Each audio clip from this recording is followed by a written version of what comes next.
Welcome to the Performance Matters Podcast with your hosts, Matrix Ferreira and Miles Methner, brought to you by Iron Performance Center. With that, we are back with the Performance Matters Podcast. Matrix, Miles, Aiden, we're going to do our end of year 2025 podcast wrap up for the Performance Matters Podcast. First, big shout out to our sponsor, Pete Metzer Photography. Premier sportsographer in the Niagara region, can be reached at www.petemetzerphotography.com. As always, support local. We're going to just fucking start firing these off. I got a list of questions here, and it might be kind of fun to kind of see the randomness of it. But let's start with Aiden. So what's one word you'd use to describe 2025 for you? Educational. Educational. Mm-hmm. Wow. I was expecting a thumbnail. Can't be a thumbnail all year. If you don't understand that reference, you're not a real listener. Hey, you got to fix up. And that is education right there. Yeah, you know what? That's the umbrella that falls underneath. I learned Anyways, a few good. new words this year. No, educational for sure, because like it's been it's been essentially a year in business. I came here and learned a ton about like as far as it comes to the coaching. Like I had a decent amount of experience coaching, but there's always more to learn, especially since coming here. Coaching a somewhat different population on top of what I had previously coached. Learning new ways to coach and program, and also just learning about the people that from this region. You know, like I spent a good amount of time here from school, but you really never get to know the area unless you explore different parts. And I would say it's great to learn about everyone's backgrounds, everyone's history, everyone's like personality. Yeah. Oh, that's a good one. Oh yeah, what's one word you describe 2025? I'm going to say dominant. Damn. Good words. I'm going to say and the reason being All three is, syllables. yeah, dominant. I got to think of more syllables now. Autumnal. You need a 4-syllable word. Yeah, I gotta think. Fuck. Magneticity. No. Transcendental. No. Dominant. Okay, this is the thing. Dominant because I would say as a company, a business, a staff, whatever you call it, we hit a lot of PRs this year with like client wins. So 2 guys getting drafted to the OHL, never had that yet before. A guy playing in the East-West Bowl, never had that yet before. A guy getting drafted to the NHL, never had that before. A lot of different new events we ran and things like that, and ways that we were able to be innovative throughout the year and pivot on some different things and always be creative. That's why I would say dominant. If I can maybe find a 4-syllable word to replace it, I'll get back to you in the next hour, but dominant is my main. It has been interesting, like back-to-back Reliance Pro Championships. Yeah, exactly. Right? Yeah. Like we started, we Never done that before ever. yeah, you know what I mean. So it's like if we do the three-peat this coming year, that's the first team in history to do it. Yeah. You know, if we can get that done, and then the community events and everything else, it's been a lot of growth. And for me, I think I'll go 4 syllables. Enlightening. There you go. Enlightening. Humbling. So full of shit. Yeah. I literally just fucking picked that word. Yeah, you can't look it up. Give me thestores.com. There's nothing. There's nothing. Chat GP, what's a 4-syllable or whatever. You don't be going down the incognito lane. That's just, you know what I mean? I'll say enlightening or humbling. You know, for a lot of the amazing glows that came from across this year. You know, there's been some things that, you know, we're striving for certain things, whether it be with certain teams or certain people, like people who work so hard to get, you know, this certain outcome. And sometimes, you know, things change or they fell short. But I think it was just humbling that, you know, there's always something more we can be fine tuning to make it just a little bit better. Makes you reflect on, you know, the feedback and the styles of everything. I think it was like we had, you know, like we did the same thing in 2024. We're big on creating systems and trying to make everything scalable, make sure the experience was always on point. I think we did a really great job of that this past year. And it's always humbling to learn more. Like, okay, like there's some of these small things sometimes we kind of glaze over. It's like, oh, those things actually are really big things when you actually kind of put it in the picture. So it's kind of, I think, a year of just like, okay, let's reflect a lot on what I thought I knew, what I thought everything was about, and then kind of go back to being grounded, right? Whether it be like my personality, whether it be my coaching style, whether it be feedback, all that kind of stuff. I think humbling is is the word I'd choose. I think for You can't have 2 words. Yeah, it's crazy. is it not what is it? You said enlightening. You gave me switching up. Is it You not said enlightening. Is it okay? Let's And then say you said humbling. So pick one. Is enlightening the umbrella where humbling is a faucet or synonym? No. No. Oh fuck it. No, All right, let's go with I humbling then. disagree. I'll stay with Okay, that. humbling. Fine. I really just want to win the Civil War. Yeah. And you didn't because it made no sense. Fine. Okay. Actually, I thought lightning was better. Yeah, lightning. That made sense. Okay, let's go. Yeah, stick with it. Yeah, come on. All right, enlightening. Aiden, what was the most unexpectedly fun moment at IPC this year? Ooh.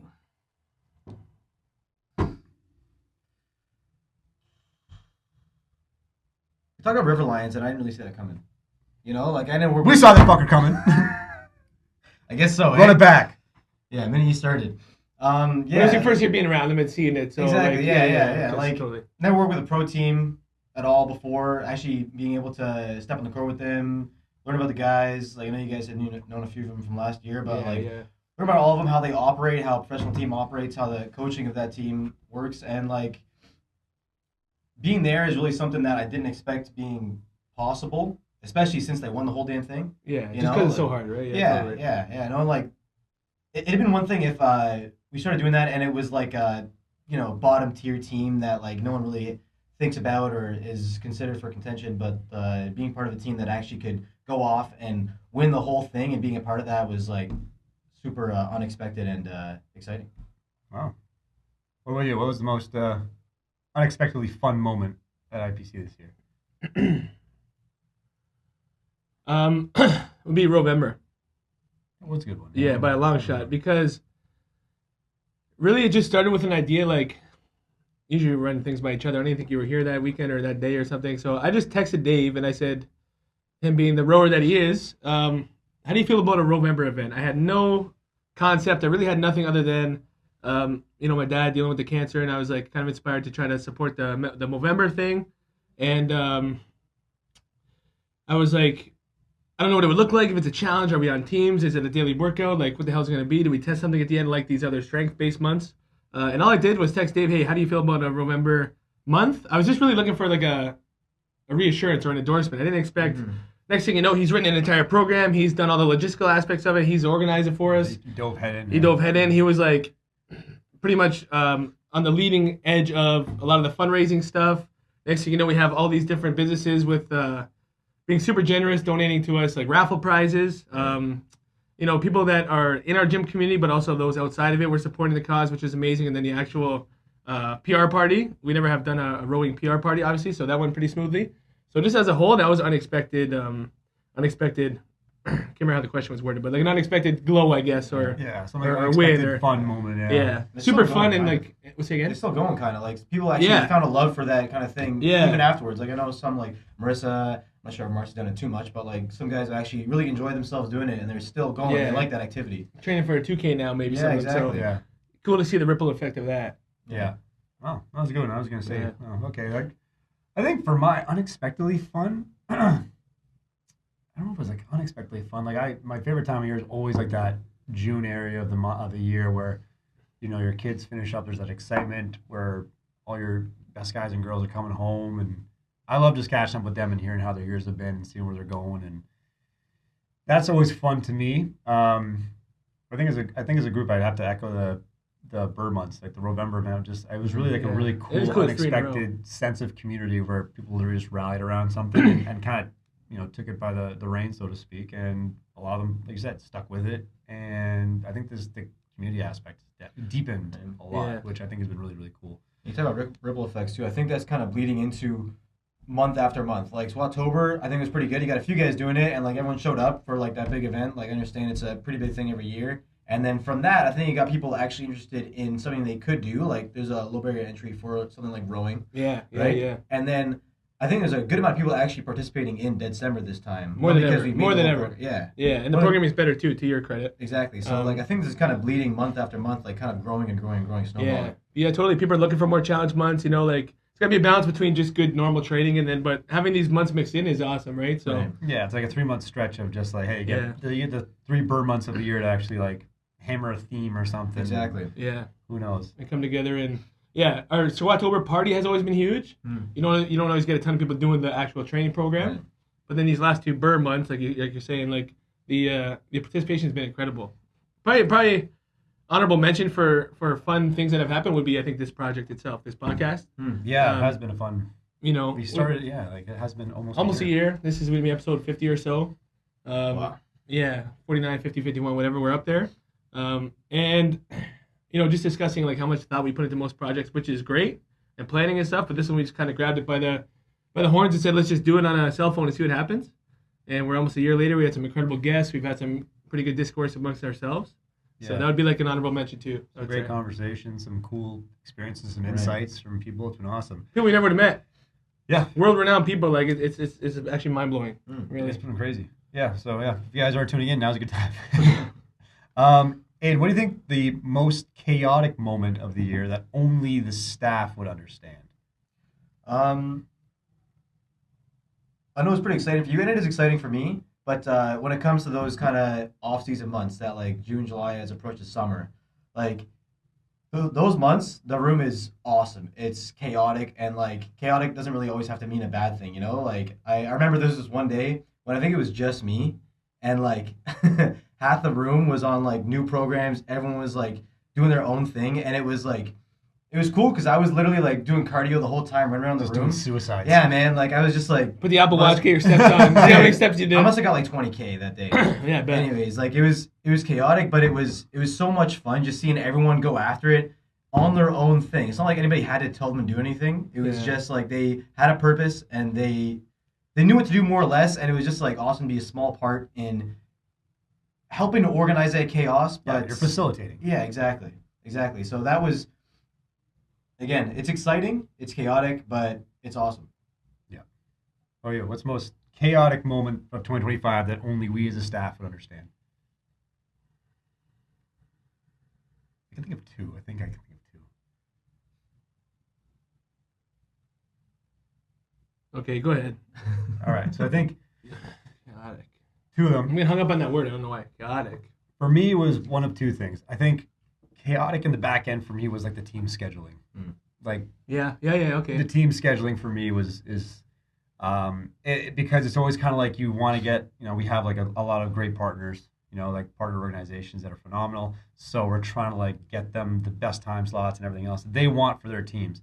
But the caveat to that is there's only so many, ideal prime blocks of the time period in the evening. So it's kind of like you're trying to give them a deadline, like, hey, we need to know by this time to this date. But they also have their own logistics to the battle, right? Like court times or field times, whatever. So you're trying to piece the best puzzle together for them. And you're trying to set these deadlines, but literally it came down to the wire of like a week before trying to figure out the team's schedule, which was, that's just the chaos that naturally happened that time of year. And then I don't know if it was this, well, I guess it wouldn't have been this past year. It's kind of a thing, but I think that one combine testing that we did, I might be cheating. That might have been in 2024, the fall of 2024. But that one combine test that we did, I won't name it, that was like a nightmare. But that was, that was that was chaotic in its own realm. But that was the data entry and everything. Oh my God. But that's cheating because I think that was more than a year ago.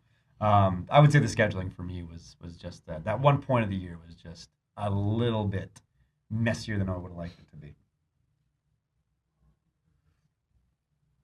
Teams themselves you could also consider chaotic because like you got so many athletes in the same room. You're trying to organize the most efficient way to get them to get the work done properly. That's just the beauty. That's like the organized chaos. You have to try to like put the guardrails in and they get there. That's just the coaching aspect. Right. They're learning new things. A lot of them don't have the awareness of the space.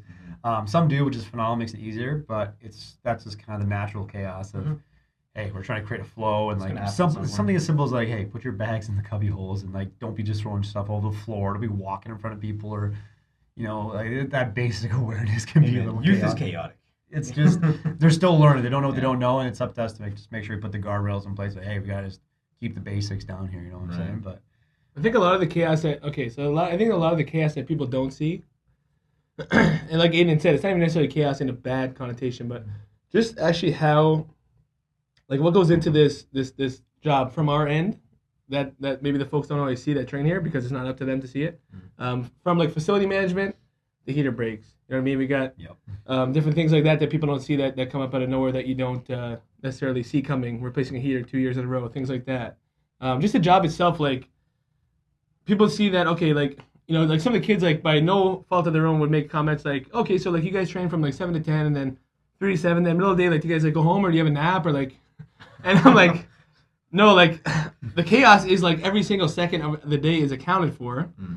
whether it's doing back-end work, doing things like this, doing outreach to clients, doing social media, doing scheduling, or doing program designing, because we provide everybody with their own personalized program here. Like, it's not some take 10 minutes a week and write a whiteboard workout for everybody. That's nonsense, right? So we take the time to actually design all these personalized programs. We study so that these programs can get better, right? Then, you try to be somewhat present at home too and juggle all that. I got the puppy at home. He's crazy. You got, like I said, my dad was going through the treatments. Like, so I think it's just like it's not what was me. I'm not even complaining. It's just a reality that people probably don't realize how chaotic the actual career is.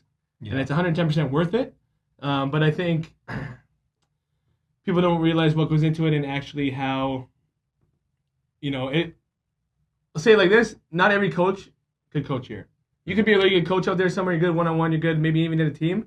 Kind of based on what you said, with like having to juggle a whole team or a whole room of different programs at the same time. Right. I try not to pat ourselves on the back too much, but to pat ourselves on the back, it does take a special breed of person to actually coach here, and not only coach here, but manage all the other stuff. And like I said, try to have an ounce of a personal life too. So I think that's probably like the chaos of it. You gotta act like everything's good too, You gotta be calm, dude. Like, you gotta be like, the blitz is coming, and you just gotta fucking not panic, like every single play. you know, read the room. Yeah. Even like sometimes like you'll design the plan for the individual, and then all of a sudden, they come in like, actually this hurt. You're like, damn, you gotta go back and like, reformat. There is a lot of like just, but again, I think we're really good at that. But you can still acknowledge like, yeah, there's some times like, fuck, I gotta rack my brain here. And, like, a lot of people wouldn't be able to do that. And again, just like, some days will literally be 6 a.m. until 5 p.m., at which point you go to a Riverlands game and coach that until like 10 p.m. and like, you know what I mean? Like, you were literally gone from your home from 5 to fucking 10:30, and like, I'm not complaining. I'm generally not complaining, but people just like would hear that and go, oh my God. And I'm like, yeah, but for us it's like regular. Mm-hmm. Like, you get some people like, oh, I worked 8 hours today. I can't believe it. I'm like, slow day, huh? I'm like, did you, that's a ham sandwich, you know what I mean? Compared to, so. Nice, what a break. Not a complaint, just an acknowledgement of the reality of the situation. That's fair. And I would do it in 100 lives over. I'm not complaining. I'm just saying, like, that's just what it takes, right? It's a message to anybody who wants to get into the industry too. Like, don't get it twisted. Yeah. All right, here's a more lighter one. Who had the worst music taste in the gym this year?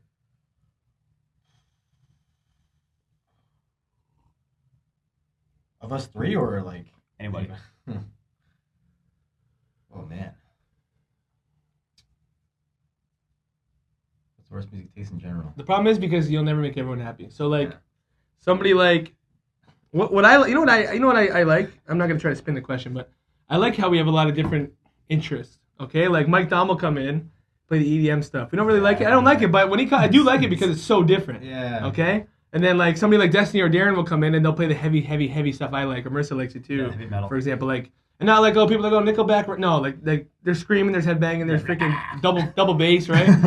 And then somebody else will come in and play the country stuff. And like, for me, that's kind of, and then the rap, I mean, some of the mumble rap is unbelievable. But like, I do think it is a good mix. To try to say like who's I'm just giving some shout out to Johnny Carroll. Like, I like his kind of like, yeah, some of the 60s music, you know what I mean? Like, calmer. It's ironic, some of the kind of like Matchbox 20. If Johnny Carroll's listening, like Matchbox 20. Yeah. Put that shit on, that guy's fucking heaven. And then he'll play like alt rock, and then he'll play like the Beatles or something. Yeah. He'll go hard to the slowest shit I've ever seen. Like, he'll be like putting 100 kilos on his back, and then it'll be like the most calm music ever. John Denver. Yeah, exactly. Take me home. Someone's working out right now? Like, fucking cuckoo choo bitch. Yeah. And I just like when he doesn't like the music, he'll just walk up and switch it, which he's a pro, he's earned the right. Like, it's pretty funny. He's been on TV. Yeah, you got to pull rank at some point. Mm-hmm. All right, okay. So I'd say who has bad taste, it's like kind of a... That's loaded. All right, let's try this one then. Aiden, what's something you believe strongly about coaching at the start of 2025 that has now changed by the end of it? Oh, wow.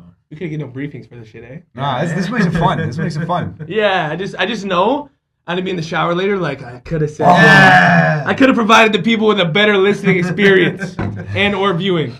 Something I believed that'd be totally different. I'm not sure if I.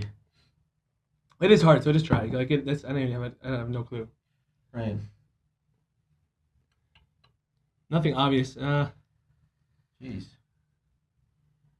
This is social loafing. You think you get more people in here, there'll be more answers flowing. Yeah. You got like a Q&A going. These are tough. Okay, so that's the audience. Then you can like think of it this way: what's like the hardest coaching lesson you've learned this year? It's kind of like the same lines.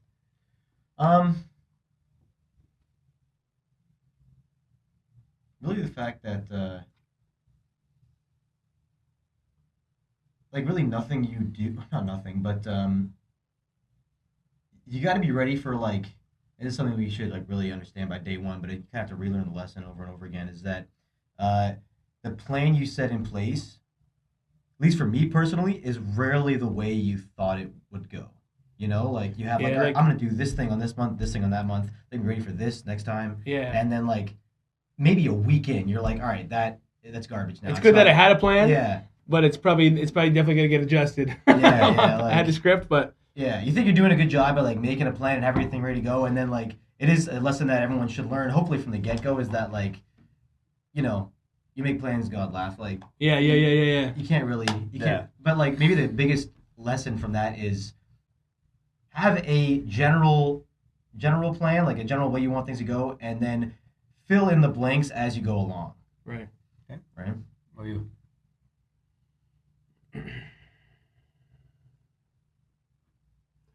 I don't even know if it's so much about like the actual instructing and coaching, but I think it's a constant battle of trying to educate the youth out there about like what they actually really need and what training's supposed to look like. That is coaching because it's trying to educate them so that we can then have them come here and we can do our job so that they can actually get what they want. And it's a constant. It's never going to end. It's a constant battle between what we know to be like the foundational, fundamental training principles and the flashy gimmicks that you can find on every street corner that people are selling, ladder drills, hurdles, and bullshit and whatever else. This is not new. Something that we've been constantly dealing with. I think to my own fault. You think you get enough proof of concept with kids signing scholarships every year, going pro every year, and you kind of think that would sell itself. But there's a point where you still realize like the job of educating the youth is never done, and the potential client in general is never done. So that's not necessarily directly coaching on the floor program, but it is coaching because it's still up to me to coach or us to coach the public on, hey, here's what you should be doing, here's how we do it, here's how it works. Like we discussed, different meet so and so. Here's what they did. Here's what their goal was. Here's how it came out. Yeah. That would be like my big reminder. It wasn't a new thing, but I was like, damn, okay, I still have to be on that wave. I think, kind of Aiden's point. I think like looking at the program, like it's literally going to be like a living, breathing organism that's going to be flexible, right? So Yeah. I think that's a good point. I think for me, the biggest lesson from 2025 is I think the word was really, I think like the humbling aspect of the tone and the message. Would you say it was humbling or enlightening though?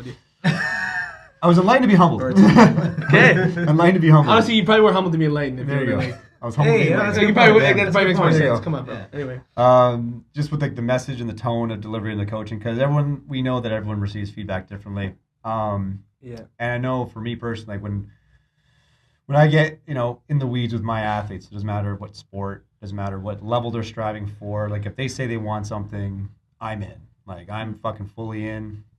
I sometimes I might care more than them for certain things, but I'm so personally invested in like if that's what they're striving for, like I'm gonna work my nuts off to parallel what they want. So you know what I mean. At the same time, not everyone from like any of our teams as an example, like not everyone's gonna want the same thing, right? So it's like you might have elite aspirations as a whole, but not everyone might feel the same way. So it was really humbling to learn, like, okay, I have to also manage expectations. That's not a cop out from obviously doing the right work and everything else like that, but I think it is what it is. Like, not we can't turn ducks into eagles. You know what I mean? Not everyone's gonna want the same thing. You gotta want to be eagles. You gotta want to be eagles, right? Both can fly, but Yeah. they're not the same. Yeah, ducks can fly. They I'm can sick of fly. chickens. Fuck. You ever seen Mighty Ducks? Ducks fly together. Come on, man. So Flying V. Anyway. it was just for me it was humbling. Like you want something so bad for some of these kids, and they might not care as much as you. And then to have that be a part of a team, you're kind of like, man, this is. So you have to manage expectations and say, okay, like if this is where we're at, then where are the small wins I can find that not only will keep me sane, so I can but also deliver the best coaching experience I can, but help them obviously receive the best experience too, right? Versus like having maybe such a high standard for whatever I feel is the high standard. It's got to be it kind of has to match where we're at. Mm-hmm. Not saying we can't have like a stretch realism, but for me it was the humbling thing. It's like as much as I want something, as much as it makes sense to just want this one thing. It's like, hey, like, like prime example is back in earlier this year, right? Like managing that chaos that came from that. So it's kind of like, you guys can get it. Like, I understand, like, that's like the most mundane thing. Like, we can get this. That's a tough thing, I think, is like you said, you really want it for them. A lot of time they actually do want it too. The disconnect, I think, comes where they don't know what it looks like or really what it takes, and we do, and we're trying to put them on that path to enlightenment. Exactly. And then it's just, but they might not ever get it. Right. And then you have to manage expectations accordingly. And that's been like literally the word or the sentence of the last, few months is going to be, we have to manage expectations. Yeah. And I think that's made a better experience for like a lot of our A teams. Let's say that, like teams in general. I would say for myself anyway, it's manage expectations for the A team. Then, and we all show, that we're projected to strive for these things that we say we want. It lines up with the actions, right? If they say they want these things and their actions are not lining up, it's like, well, then they can say all they want, but we're not projected based on our actions to actually do that. So based on our actions, where are we projected to go? And then manage expectations accordingly. It doesn't mean you coach them any worse or coach them any less. It just means you manage the tones and everything else that come out of the messaging, because it might not resonate with them. It's not going to resonate because they don't know what it looks like, or they don't care to know what it looks like. And that's fine, right? That's fine. But yeah, I would say that's like the biggest change in coaching, I guess, lesson, if you want to call it that, from this past year. Okay, here's a question. What's something behind the scenes at IPC that people would be surprised to learn?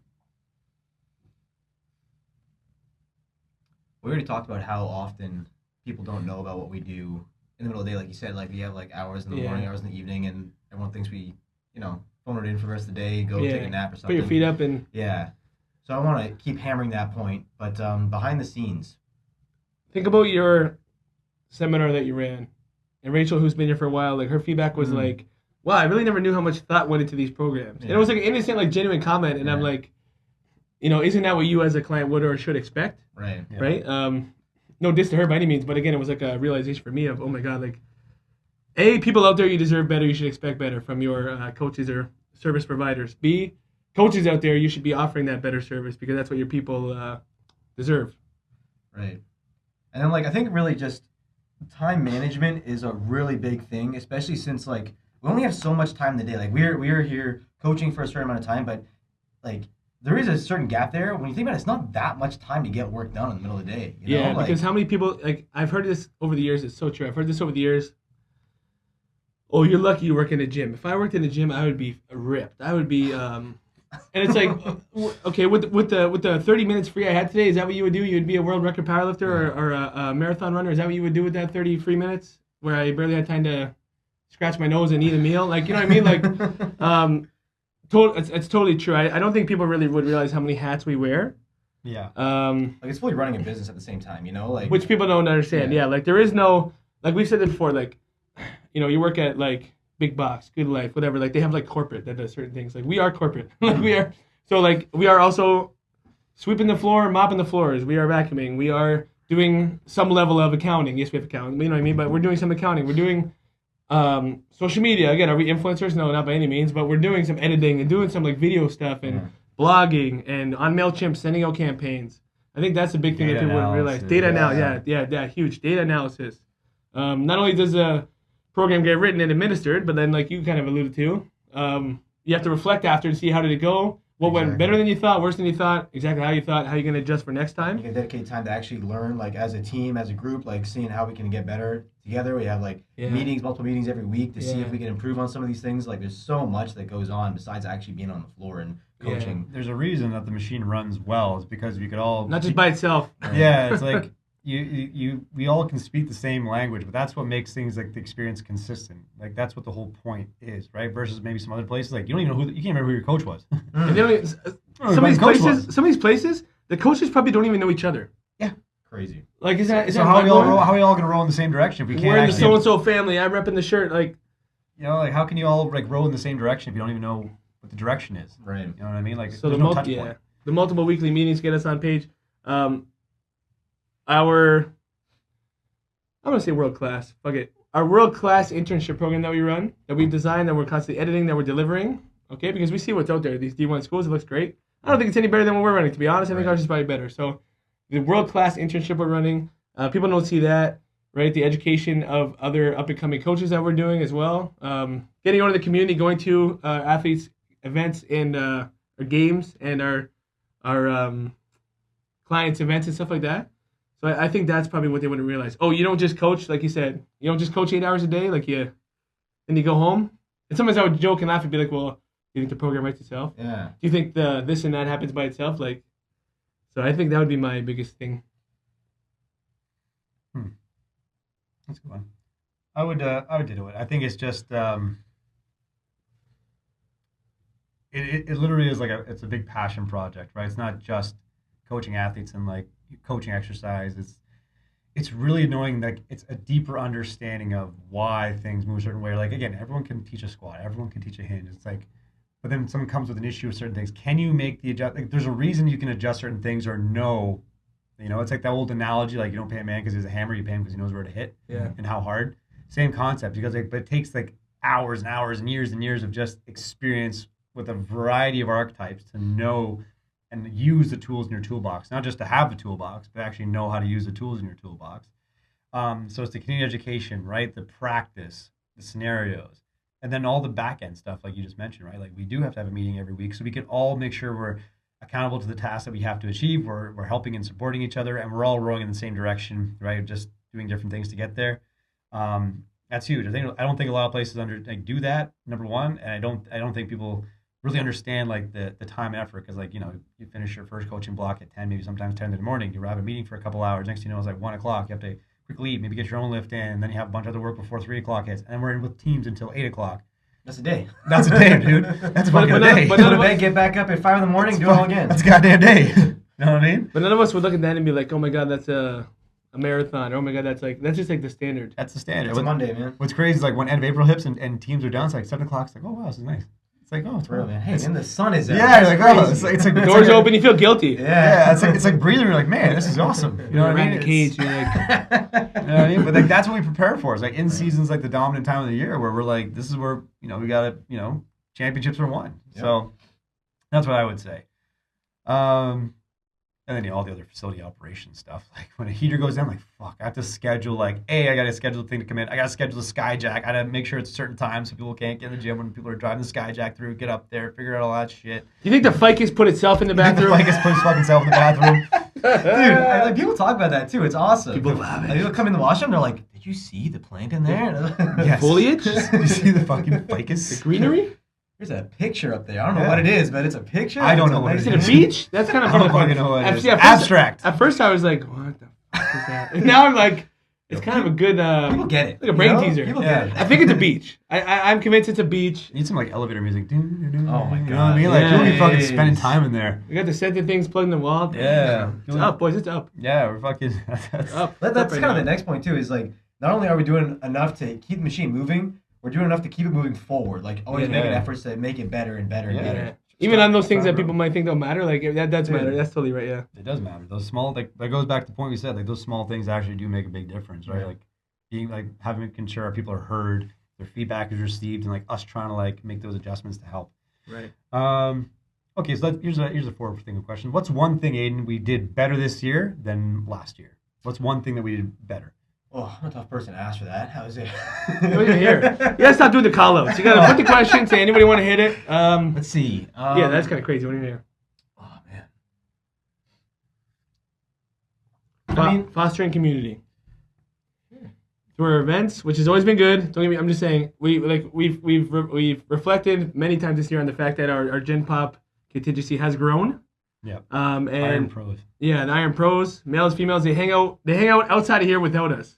That's really the defining moment where I'm like, oh my God, this is more than just a gym. We know it's more than just a gym. That's the good stuff. That's like the silver bullet or the red pill, whatever the hell the word is. But Marcy made an incredible comment yesterday because we were talking about differentiating our services from other places. So our strength and conditioning class is formerly known as semi-private. We changed the name because people are getting confused, right? If I go semi-private tennis lessons or dance lessons, it's like sign up with one person or two people and always come together. Here it's like strength and conditioning class. You sign up for your time. If there's other people here, which there always will be, great, but you don't have to be affiliated with anybody other than yourself. Right. Yeah. And then to put it in a much more eloquent way, Marcy was like, yeah, other places you bring your friends into the gym with you. Here you come out with them.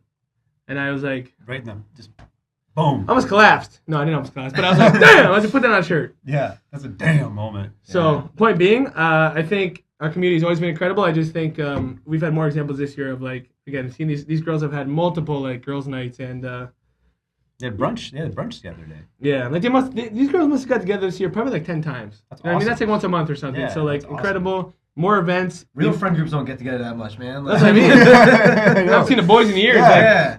That's crazy. So that's pretty awesome. The events we've always had, I feel like we've seen even more attendance at them, more support of them. You know, the new event I already discussed was November. So yeah, long story short, I think just fostering community, we've always done a good job, and this year we continually did an even better job. That's what it's all about. I would say just like from the small sample size I've seen, like I think there's been a big step forward in efficiency and how the room is actually run. Like I remember like briefly towards the end of last year, the teams were run very smoothly, but then realizing we need to take on more and be more efficient, like addition of the squat rack, more dumbbells, like we're really always trying to make it as efficient as possible, make sure everything's running like a well-tuned, finely organized machine. And serving teams and still our strength and Exactly. conditioning. Yeah, that was the that's a good biggest point. need for the extra racks. So like the biggest, I think people don't realize when it comes to facilities, like one of the biggest assets of any facility is literally just space. Right. Like just floor space, like space to move, to have like a flow going with whatever you're doing for walking around, all that kind of stuff. So it really was like, hey, we have like a good setup for our teams, but we want to make sure we're taking care of like our ongoing folks as well. Mm-hmm. So that was a necessity. You know what I mean? And some people would say, oh, it's fine. It's like, no, I think it is a necessity. Let's try. And all of a sudden, you put it there and it was getting used. Okay, so people are actually taking advantage of it. It seems like alleviate some space. The dumbbell racks, the same thing. Yes, with the power blocks, people could use them, but right, like I think people need just a refresher on how to use them. And some people just don't like using them. That's fine. Mm-hmm. So it's like, okay, the extra set of dumbbells alleviated some stress as well. So it'll open up some more space and freedom of movement there too. So all those small little adjustments, I think, were a big change. And I think you're right. I think it goes back to just keep honing the machine to make sure we're going the same direction. Having all the tech and using it more. Right. Addition of the in-body was massive. Yep. So really being able to hit it from all angles, right? Yeah, I don't think people realize, like, I literally will go on the spreadsheets or like the vault stuff in the back end and review data on a regular basis just to make sure. And because I'm constantly learning, because like right now people with data, they'll look at like the jumps and everything else like that, and they'll kind of look at the big primary things, which we've talked about in previous podcasts before. But I'm really trying to focus on, is there like more correlations between certain metrics of a certain jump or a certain pull or a certain time that might lead to something else for a specific task of a sport. The more I can kind of fine tune that and say, okay, yes, you have the percentiles of this. So there's a lot of low hanging fruit that if someone were to look at, like, okay, that's an avenue I can tackle, but then you're like, does that really matter? Like a good example is like Ian McQueen, for example, right? Like he's in like the lower percentile for like his output, his force output, but his RSI or his like ability to get height off a drop jump is like in the 90th percentile. So you can just, broad strokes, you could be like, he's a very tendon, like very springy. He's like his superpower is his rate of metrics, right? Keeping in mind, listeners, he's a volleyball player. Yeah. So you start thinking like what matters for him, right? Mm-hmm. Exactly. So it's like things like that, but that's like some of the stuff in the back end that like people don't realize we're actually analyzing that stuff. We're trying to use that to help either support or guide or negate certain things that when it comes to program, like because again, people do have preconceived notions of like, oh, I got to lift, I got to get strong. It's like, yes, but we've had this comment, recently too. It's like, well, they got really strong. Like, well, they got stronger. Yeah. But relative to their age and this, they're actually in the lower percentile. So like, I'm glad it's working, but like, let's not stop it from working. It's run it back and keep working it. Still plenty of toothpaste in that tube. Yeah, we can still run that machine and have likely, raise that tide to help all the other ships go up too, right? Mm-hmm. There's a lot of low hanging fruits there, but only people. I think it goes back to the education piece, helping clarify like these things might matter, they might not matter, and here's why they may or may not matter. And here's some low-hanging fruit that we can start tackling and see how it affects everything else and affects performance. And then we'll know which rabbit is better worth chasing, essentially. Here's a funny one. I think I'll put this question out there, but I think Miles and I will say the same thing. I might not be ready for it. What's the funniest thing an athlete has said this year?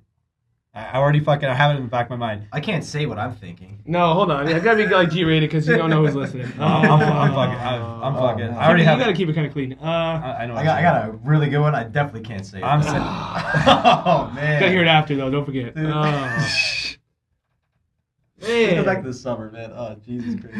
I'm thinking recently. I'm gonna. Okay, I'll say it. Okay, just make sure it's not crazy. I'll say no. Left pocket dog shit. Oh man, that's a good one. Yeah, Left I guess pocket like, dog shit. Yeah. the biggest thing being that you learn a lot of slang from the kids. Oh yeah. When he came in with that shit, like, Dude, I still say it. I pondered for it. Was like one of those ones like it was a delayed response. You're like you had to kind of think left pocket dog shit. You're like For all the uninitiated out there like us who don't know, it was a kid who came in. This is like the Merriam Webster dictionary, whatever. He was displeased with something, and his reaction wasn't like, "Oh, that sucks," or "I don't like that." It was like, "Man, that's some left pocket dog shit." And we were like, You gotta be like, I swear my eyes crossed. yeah. I was like, what the fuck wait. is that? I'm like, And what? then, like, I think he just walked off, and we were all just like sitting there for a while, like, what does that mean? Because the delivery was so casual, Yeah, I was like what does that mean exactly? And I not was saying like, it and looking for a response, like, "Oh yeah, that was funny." It was just like rolling off the tongue. Some left pocket Oh, that's a dog good shit. one. No, I'm sure it can be topped. I don't know. You know, There's definitely been like some stuff that we could say, but there's a lot we parrots and can't. shit on yeah. We'll keep that in the bank. I might come back to it if I think of something that's Yeah. reasonable. But what was it? What the funniest thing an athlete said? Yeah. What's the funniest thing an athlete said this year? I Yeah, say yeah, left, yeah. like left pocket dog shit. Yeah. Take the option for sure. Yeah, we'll take the option. Okay. Welcome to Iron Performance Center, Niagara's home for real personal and performance training. We're a community obsessed with building durable, explosive, game-ready humans. No gimmicks, no shortcuts, just training that works. From athletes chasing scholarships, to pros chasing championships, to regular people who just want to feel strong, move well, and stay built for real life. If you're willing to work, you're our people. Our system is simple: smart programming, elite coaching, and a culture that pushes you to levels you didn't know you had.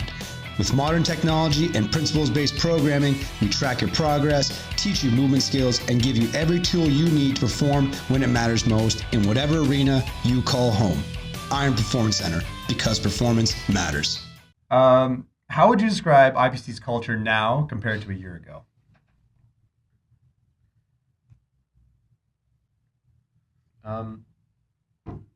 Well, just because of the growing kind of all-around person that comes in here, like I think it's a lot more inviting. Like I know, beginning last year, people might have seen this place and think of it, all right, athlete-only facility, only athletes can train here to get better in their elite varsity sport, whatever. And now somebody's seeing our stuff, our posts, our website, and be like, all right, maybe I can train there just like a regular person trying to get more healthy. Yeah. I think that's was always our belief that we're that kind of facility, but it's becoming more of a common belief that literally anybody from 12 years old trying to get better in your sport to 75. Yeah, exactly. Just trying to get a little totally. bit more active and healthy. Like this is the place for literally anybody. Yeah. So other than words that we've used in the past, like unmatched or contagious or stuff like that, I would maybe say diverse.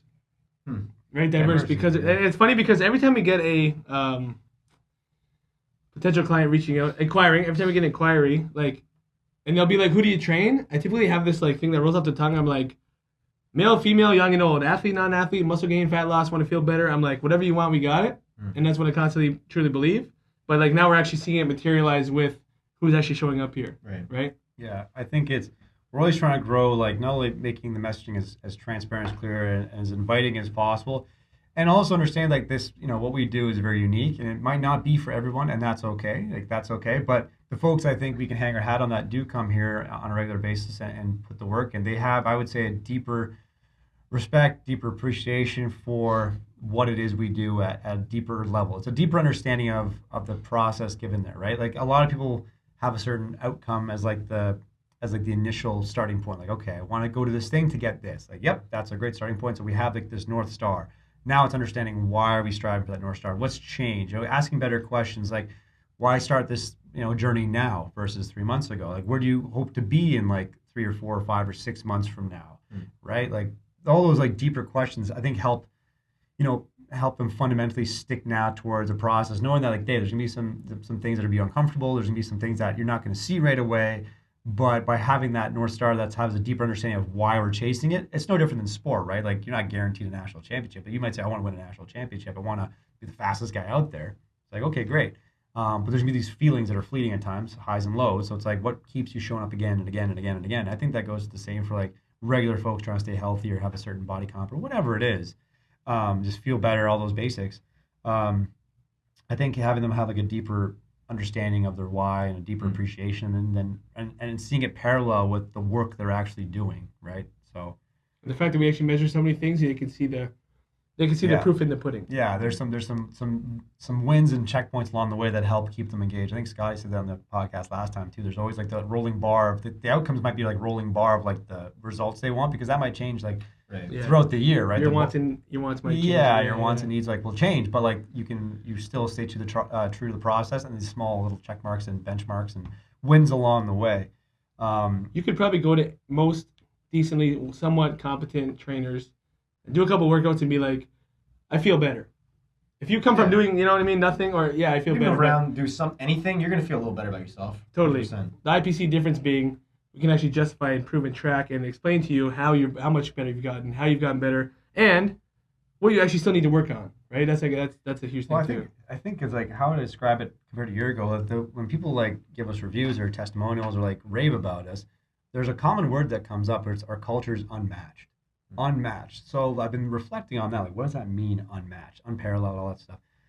I'm like, okay, so it's not what we're doing. It's how we're doing it.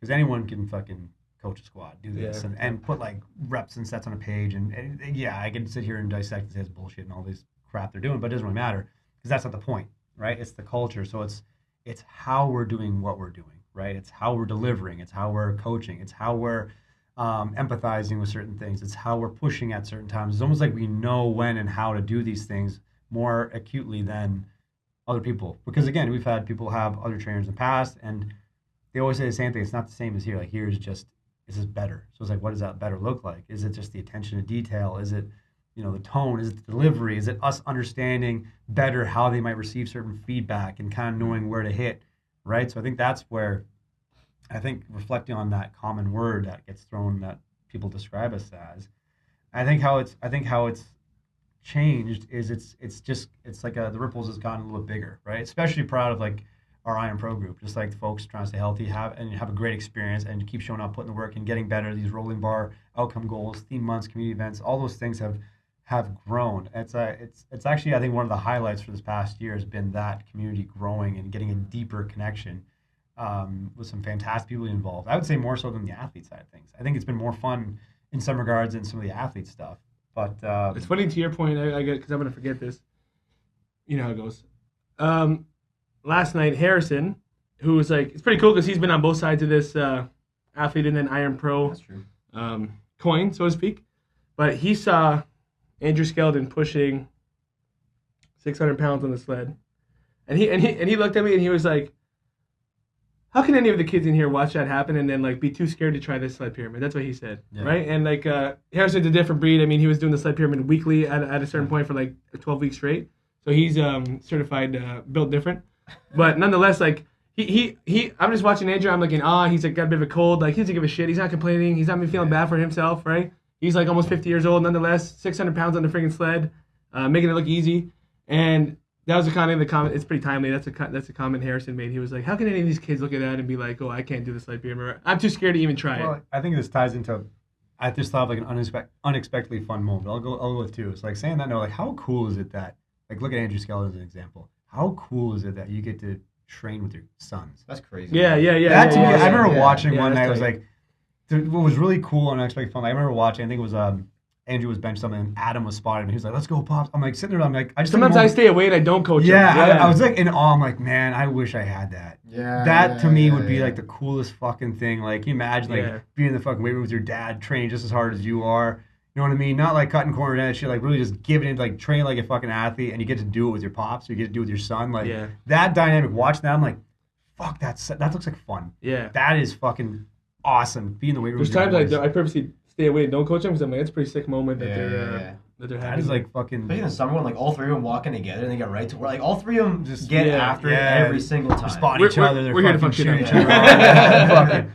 That to me is like, it's one of those moments like an awe moment for me. Just watch, you just kind of sit back like you said. I just watch like, man, that's fucking cool. Yeah. I don't even want. I feel like if I get in there and coach, I'm like intruding on like a pretty that's moment, cool, eh? Like yo, like Pop's getting after it, the boys fucking spotting him. Same vice versa. Let's go, spotting your son. Like basic, like small things like that. I'm like, man, that's fucking sick. Like that's so cool. I'd say like that goes back to the culture. That's a huge culture. That's fucking. That's it. You know what I mean? Like ladies getting together for brunch and like hanging out afterwards. Like we're pushing each other. You have Skeldon, the boys rolling up. I'm like, man, like that's like the fucking it. That's the goddamn That's the shit that quenches the thirst That's right all there. about. That's what the fucking shit. Another unexpectedly fun moment as I tie back was watching Grant Spade and Angel go at it at the 20-yard dash. Yeah. That to me was Dude, like Grant didn't have shit an open talk- help, but shout out to him for trying though.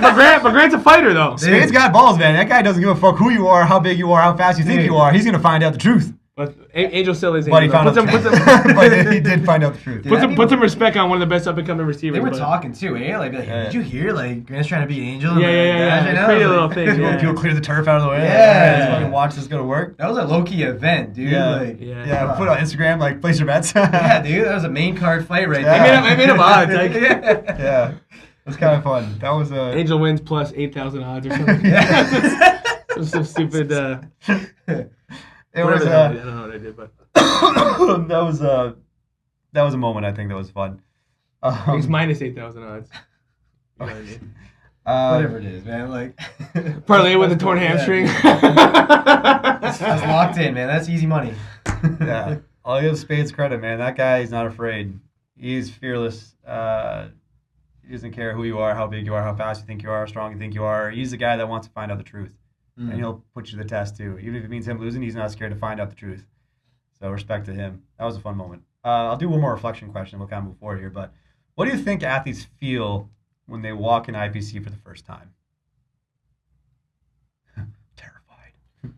Yeah, like that's not the word, but something like that. Like I think it really depends, though. trepidation. Ooh.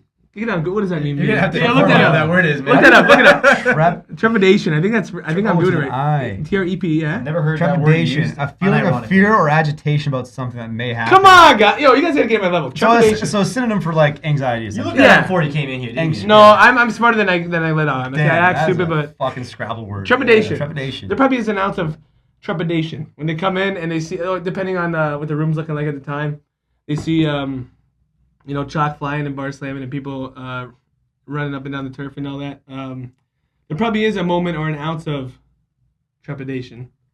But I think we do a good job of squashing that really quick. Like meet them at the door. Hey, how's it going? Like let's get to work. Like, and it's evidenced by it's evidenced by guys like Ben, grade 6 guys coming in, or Cam McColgan, like guys like this who can hang with the best of them.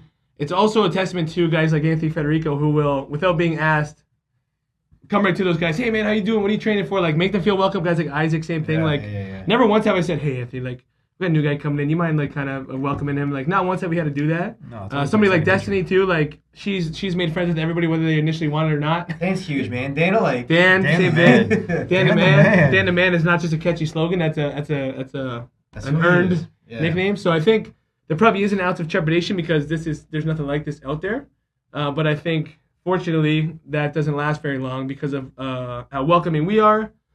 They know that there's a plan set out for them. They know that there's a process in place, and then the fact that everybody here is so welcoming. Like I'm sure if somebody really in here was not welcoming, like we probably would just kick their ass out. But literally, it's never happened. Yeah. Right? They want to last here. People that don't try don't last here. People with bad attitude don't last here. That's just how it They goes. gotta show themselves out. Yeah. Yeah, I think that's a big thing is just because our communities, like I said, it goes back to that deeper understanding, that deeper appreciation of what they're doing. Like everyone like is doing their own thing. They all have their own little North Star, but it's Yeah. ironic that we're all elevating each other. Like that literally is the room, right? Like the best training partners. So, you know what I mean? Like Well, here, like 10 minutes ago, I saw Rowan in his bench, right? And then like Owen's on his way out, and then he didn't let Rowan get away with doing less weight than Owen knew he could do. Yeah.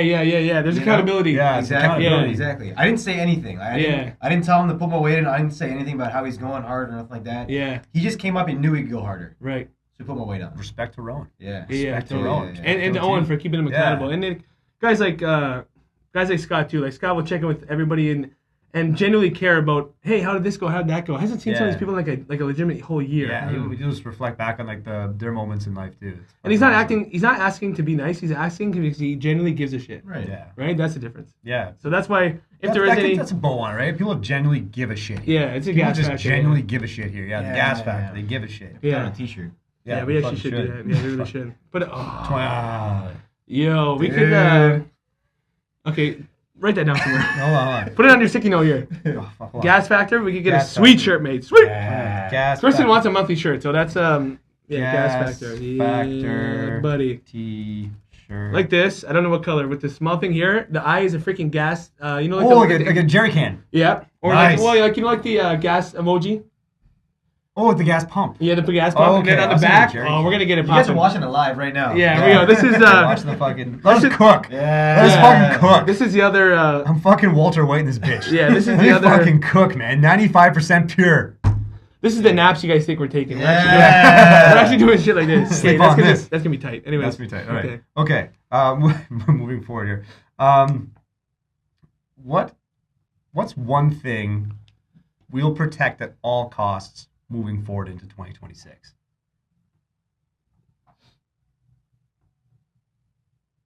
Our standards. I was gonna say something. Damn. Yeah, straight up, our standards, or our standard, because we have, some people don't agree with it. I do agree with it. How you do one thing is how you do everything. I do think that's true. So It is true. our standard will never change. It will only elevate. Yep. And that's all encompassing of our culture, of our service provided, of our way we carry ourselves and everything. So that's one thing we'll protect tooth and nail till the day we die would be our standard. I think that is the word, the standard, because it reflects the culture, it reflects the people, Yeah. it reflects the community, it reflects the effort, right? The attitude, all those things are under the standards. It's not what we say, it's what we tolerate and what we uphold. And I think that is the thing. Like I said, it's not going to be for everybody. You know what I mean? And it doesn't really matter. It's not about the outcome objective of your goal or your result or whatever. It's literally just the attitude and the work ethic and the effort you're going to put towards finding out the truth. It's like you're curious if this is what you're capable of. Let's find out. As long as you have that curiosity and that attitude, right, your efforts will dictate those actions, and then you'll be closer to your outcome. And even if you don't, right, like some kids strive for post-secondary, some strive for national, and they're not guaranteed to get it. But that doesn't disregard the work that was done, and they're better off because of the work that was done. Right? It actually makes coaching kind of simpler too, in a way, because when a kid is kind of slacking off, maybe or not upholding the standard, it's like you don't have to scream at them. You don't have to. It's like, hey man, that's just not the standard here. Like that's not good enough, right? Yeah. That's not up to standard. That's not how we do things here. Like it's really just it should be like it just rolls off the tongue. It's that simple. And eventually they kind of know what it is themselves. Yeah. Is that my stand? Is that like really as hard as I can go? Is that like what I uphold myself to? And then you gotta like think introspectively and be like, you know what? No, like I can hold myself higher. Yeah. I think the question you asked them is like, is that the best you can do? Yeah. And they say, yeah. And you're just like, no. Is that the best you can do? You're not trying to like Not get trying to after him. You're Not trying to put trick him them. down. Not trying to trick them. Not just get a warmer. It's like, no. Is that the best you can do? Genuinely ask, is that the best you can do? It's kind of harsh, but like sometimes, depending on the kid, I'll be like, gun to your head, you're telling me you wouldn't have got another rep, right? It's a little abrasive, but like it gets to a point they're like, yeah, you know what, I probably could have. I'm like, yes, you could have. Is that the best you can Exactly. do? So If it's a genuine like, yes, it's like, great. And with certain kids, they'll be like, honestly, today, yeah. And then you'd be like, okay, fair enough, because you know what I mean? 90% of the time you're on it, so, Fantastic. okay, give me 100% of whatever you have today type thing, Yeah, but, that's fine. So Yeah. I think that's the word of it. Like, let's protect the standard at all costs. yeah.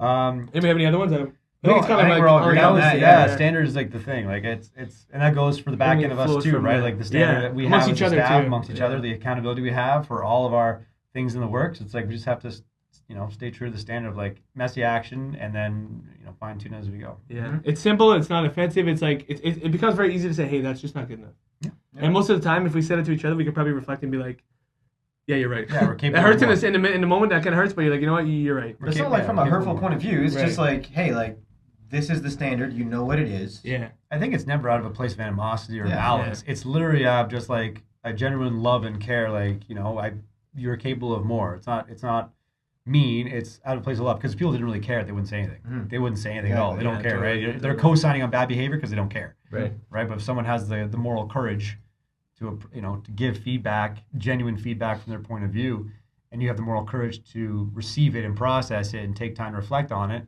that makes everyone better anyway. You know what I mean? Like it just deepens the connection, deepens the bond. It just elevates everybody, right?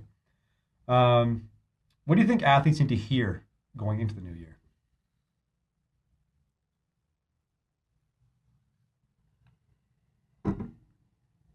Oh, it's a mixed bag. Because for some of them, I think the parental and the coaching and the societal pressure that they face, it's like some of them need to hear, like it sounds so fluffy, but some of them need to hear like, yo, you're gonna be okay. You're on the right path. You're doing the right things. Like some of them need that pressure, and some of them need a kick in the ass and say, listen, you're not as good as you think you are. Like so, I genuinely think it kind of like I don't think there's one answer in my opinion because I think it is split. Some of the kids have crazy amounts of pressure coming from all angles, and they're actually doing all the right things, and I think those kids need reassurance. But there are kids out there who it's like, you're not him, as they want to say. You're not her. Like, you think you're doing all these things. Like, you're doing the bare minimum. You're doing the same things everyone else is doing. You're eating like everyone else is eating, sleeping like everyone else is sleeping, studying film like everyone else is studying film, and training like everyone else. And that's not good enough. You need to elevate. You need to hold yourself to a higher standard, right? So me personally, I think it goes 2 ways. I think if I had to sum it up, I'd be like, you can't. It goes back to manage expectations. Like, if you have high performance or high end aspirations, reflect on the decisions you're making to see if they line up. Right? You can't have A team expectations and be making B team decisions. Right. That's the thing. It's like whatever your pinnacle is, and reflect on, like, do you truly care about what you're chasing, or are you doing it to check a box? Both are fine. But then manage your expectations accordingly. Right? Don't do one and act like you're going to get the results of the other. Don't do one and think you're going to get the results of the other. Right? It's like, if you want that, it's like, what are those people doing? If you're not doing any of those things, then you're not. Don't lie to yourself. Yeah, don't lie to There's yourself. nothing sadder than that. Don't lie to yourself. Be honest. Just be honest with what you want. And even if you don't know what you want, you'll, by addition, by subtraction, figure out what you don't want. Yeah. You know what I mean? Like, figure out what you don't want by saying. If nothing else, avoid these certain things. Yeah. Yeah. I think it's this truth, right? Be genuinely curious of what you want, and then be curious of the capability of yourself to get there. And then go find out the truth. Like, what are you capable of? You think you're that person? Go find out if you're that person. You'll know real quick if you're not that person. I think that's big. Just like finding out, like we talk about all the time, the difference between like potential performance here, and it's like in here we're just trying to find out. You know, like tell the truth. Yeah. Let's find out the truth. Yeah. You know, you're capable. Well, how capable are you? Let's find out if you're capable. Right? It goes back to like is that your standard kind of thing? Like not really judging anything, just saying like, hey, like, what are you capable of? Yeah, it's a genuine question. It's certain. You know, I've had kids through the years, like, something simple as like D series is usually not easy. Okay, sled, carries, maybe med ball slams, assault bike, whatever. Kids are like, well, you rode three rounds. Like, can I do 2? And I will always just answer with the question. I'll be like, well, how good do you want to be? I never say yes. I never say no. I never say, well, you should because, come on, buddy, you can do it. Right? I said, well, how good do you want to be? Your question I said, that's between you and you. I said, if you can look yourself in the mirror after knowing that you did less than what I put on the sheet, then I said, that's between you and you. And 100% of the time, they do 3. If not, they do an extra one because they feel like an ass for even asking, right? And that's the reality. So I do love the guilt trip. I love it. Put it back on that, man. I love the guilt trip, and I love the dose of reality of somebody dying in the middle of a workout and just being, yeah, that's the life you chose. We can't do it for them. And they buck up. And they actually, no, but it actually works. Like you said 100 times, like athletes respond to truth. I'll never forget Isaac has not complained ever in his life. I just did one workout last year, and he was on the assault bike killing himself in the summer, and like, he just had that look in his eye. Like, he kind of looked at me like, oh my God, someone saved me. Or, like, he just had that look like he wanted to quit or something. And I just said, this is the life you chose, man. It just takes what it takes. And, like, the switch of, like, pushing the thing harder all of a sudden. Like, didn't say anything, didn't even nod, like, barely acknowledge me. But I'm like, those are, like, the powerful moments. I don't think you need to be screaming at kids and all that for the most part. It's just a dose of reality. Yeah. How good do you want to be? That's my question. And I just, hey, respond accordingly. It's the life you chose. What's on the other side of it is what you want, but this is what it takes to get there in between. Yeah. How do you respond to the curiosity? Like, hey, this is hard. This is really hard. It's like, yes, it is, and it has to be. You have a choice. You have a choice. Which way you want to go with it? That actually is comforting to them. They're like, this is really hard, and we're like, yeah, but that's what it takes. That's what it has to be. You're doing it. And then you see them. It's like, because adults are too hard to tell, like too scared to tell them that like shit has to suck sometimes. So like the minute you tell them that, sometimes they're like, okay, all I needed was an adult who I trust and put my faith in to tell me that I'm supposed to feel this way. I feel like my lungs are gonna burst. I'm going to bleed out my mouth or something, like I'm dying. Yeah. And we're like, yes, but that's what it takes. And then they go, okay, sounds good. Here we go, right? Like, that's a dose of reality. Yeah, they have to trust you have to do that too, right? Yeah. They don't know you from a hole in the wall. It's like, we have a good history of that kind of stuff too. We helped a lot of athletes get there. We know a lot of stuff, what it takes to get there. We've seen it. So it's kind of like, once they build that understanding, it's like, yeah, do you trust me? Like, do you trust me to support you and get you closer to where you want to get to, right? I'm just a guy in the passenger seat. You control the steering wheel and the gas and the brakes. Right. I'm just the guy. I'm just the GPS. It's about the road, man. Right? Do you trust me to guide you where you got to get to? Okay, then this is what you got to do. Right? Up to you what you want to do about it. This is what you got to do. Done. Right? Okay, last 2 in here. What excites you most about where IPC is heading in the new year?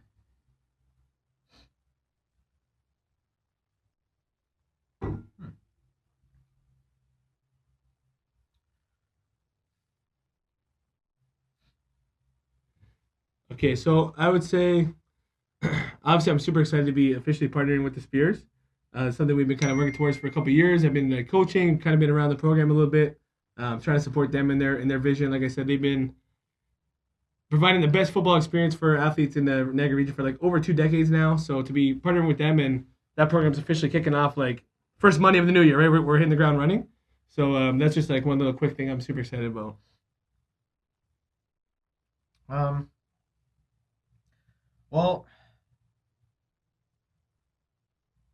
I think like really only thing we really have going on right now as far as like New Year projects is that Spears thing right now. Really just seeing how many more I don't want to say events, but like how long we can keep this kind of interest growing of like, all right, we had our few Burr months right now. Like, what else can we provide for our members that actually keeps them excited and growing and rolling? Yeah, even You if know? it's not like total theme months, but more events Yeah. and stuff, and Yeah, and more, exactly. yeah, totally. Yeah, I think I'm curious, like, because we have a ton of great ideas. We've had, a lot of reflection on the projects. I think I'm most excited about trying to simplify and hone in and see if we can do one thing really, really, really well. What brand is that? That's like a beer, isn't it? I don't know. Do one thing really well, isn't that like I a? feel like so. Yeah, I've heard what you're talking about. You gotta look it up after. Anyway. I think that's what I'm excited about most. Like we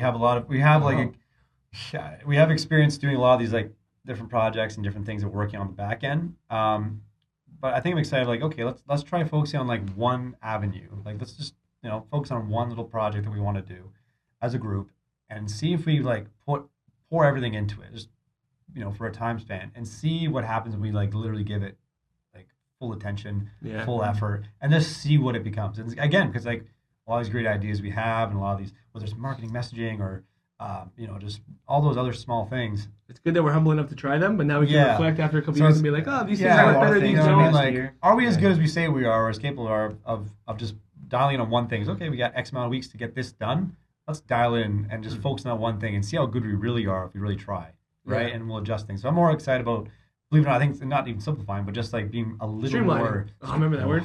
No, but it's true though. It is true. Bittersweet word, but it's a bit It more. is true though. A bit more streamlined on one focus point, like for 90 days, and let's just see what comes in. No different than, we put training programs together for like, my macros on end or my mesos on end. It's with one objective theme if you want it, and then people just dial in. It's like same thing for us, like one project, and just go full out on it and see the results, see what happens, and then we can get some good feedback. But that's what I'm excited about. I'm excited, to have our quarterly meeting at the end of the month, the beginning of the year, and just see what we come up with and see what the action steps are, and just try as hard as we can and see if it gets us anywhere. See where it goes. Okay. One word you want 2026 to be. Can it be the same word? One That's word. kind of lazy, isn't it? Not my same word. Yours. Or you can say dominant. Dominant. Okay, I'll think of a different It's me the thumbnail. Me like this. I think of a different word. Hey, more dominant. Two words. Dominander.